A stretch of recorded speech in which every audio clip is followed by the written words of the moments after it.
Estamos en el 14º domingo del tiempo ordinario. Seguimos con el Evangelio de Marcos, un evangelio que escrito entre el año 65 al 70, pero es el primer evangelio que se escribe y que sirve como base para los otros dos evangelios que se llaman sinópticos, Mateo y Lucas. El Evangelio de Marcos es un evangelio que ha sido muy leído, aceptado a inicios del cristianismo. Es un evangelio también que presenta a Jesús más actuando que hablando. Basta nomás comparar el Evangelio de Marcos con el Evangelio de San Juan. En San Juan, el Evangelio de San Juan es un evangelio que continuamente Jesús echa 3, 4 capítulos explicando quién es Él, ¿no? Explicando sobre todo su relación con el Padre, explicando su preexistencia. Y esta preexistencia en el Evangelio de Juan le da autoridad a Jesús para hablar de que su mensaje es verdadero.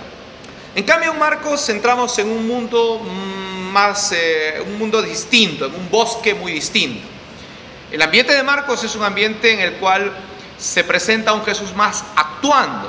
Pocas parábolas hay en el Evangelio de Marcos, ¿no? Ahora, en el Evangelio de Marcos, Jesús es el predicador o profeta del reino. Jesús poco habla de sí, más habla del reino de Dios y más compara el reino de Dios incluso con cosas que se pueden asemejar, ¿no? Hay unas que otras parábolas donde habla del tema del reino y de que cómo el reino depende del hombre, pero también depende de Dios. Ya lo veremos en algún domingo de este tiempo ordinario. Ahora, el evangelio del día de hoy tenemos el rechazo de Jesús en Nazaret. Vamos a ver un poco la escena. Dice: se marchó de allí y fue a su pueblo en compañía de sus discípulos. Jesús ya tiene un grupo de una comunidad, podemos decir, una familia nueva. Cuando llegó el sábado, empezó a enseñar en la sinagoga. La mayoría de la gente al oírlo se preguntaba asombrada: ¿y de dónde saca esto? ¿No? ¿Qué saber le han enseñado a este para que haga tales milagros que salen de sus manos?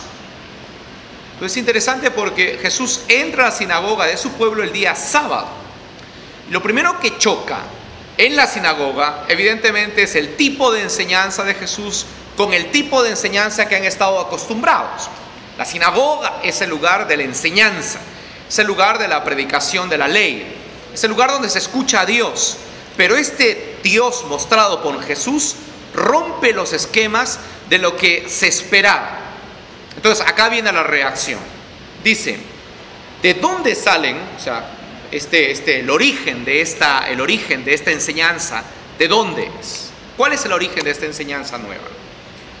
Dice: ¿acaso este no es el hijo del carpintero o el artesano, el hijo de María, el hermano de Santiago, José, Judas y Simón? ¿Y sus hermanas no viven aquí con nosotros? Y aquello les resultaba escandaloso. ¿Qué es lo que resulta escandaloso? ¿No? Si bien es cierto, aquí encontramos que les resulta extraña, digamos, la enseñanza de Jesús, lo que resulta escandaloso es que sea uno de ellos. ¿Por qué? Porque en la mentalidad judía había algo interesante. Según la mentalidad judía, cuando venga el Mesías no se sabrá ni de dónde es, ni de dónde ha venido, porque su origen será misterioso. Entonces, ahí hay que conocer la mentalidad judía de la época para entender, digamos, estas preguntas y este asombro, ¿no?, que tienen los paisanos de Jesús. Es decir, el judaísmo está planteando lo siguiente: es decir, cuando venga el Mesías no sabremos de dónde es, no sabremos su origen. Entonces, lo que parece chocante es que ellos sí saben de dónde viene Jesús. Es alguien familiar, es alguien que vive con ellos.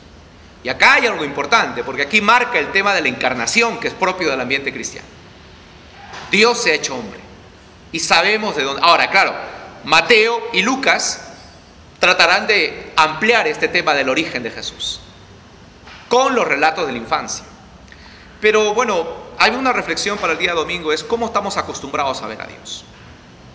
Y cuidado, porque eso nos puede traicionar. O sea, la manera de cómo estamos acostumbrados nosotros a ver a Dios, tal vez en la catequesis, nuestros catequistas, incluso los que estamos en el ministerio sacerdotal, ¿cómo estamos acostumbrados a ver a Dios? Y si nos acostumbramos a ver a Dios, perdemos la sorpresa que tiene el cristianismo. Perdemos un poco este Dios de Jesús de Nazaret que siempre trata de sorprendernos. Perdemos al Dios de la Biblia, porque en el Dios de la Biblia, ojo, la sorpresa es que aquello que parece puro por fuera resulta ser impuro por dentro. Y aquellos que parecen que están más alejados, como en el caso de los Reyes Magos, por poner un ejemplo, son los que están más cerca.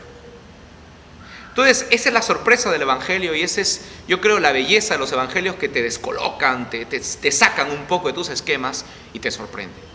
Si esa belleza la perdemos, entonces volveremos a rechazar a Jesús porque nos parece muy familiar y ya lo conocemos.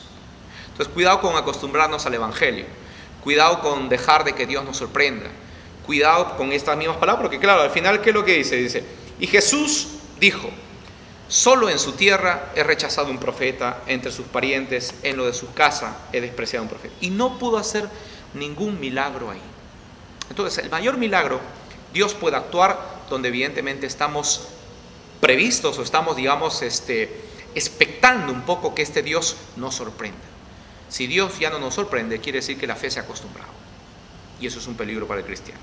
Que tengan un buen domingo y recuerden, no se acostumbren, déjense sorprender por el Dios de Jesús de Nazaret.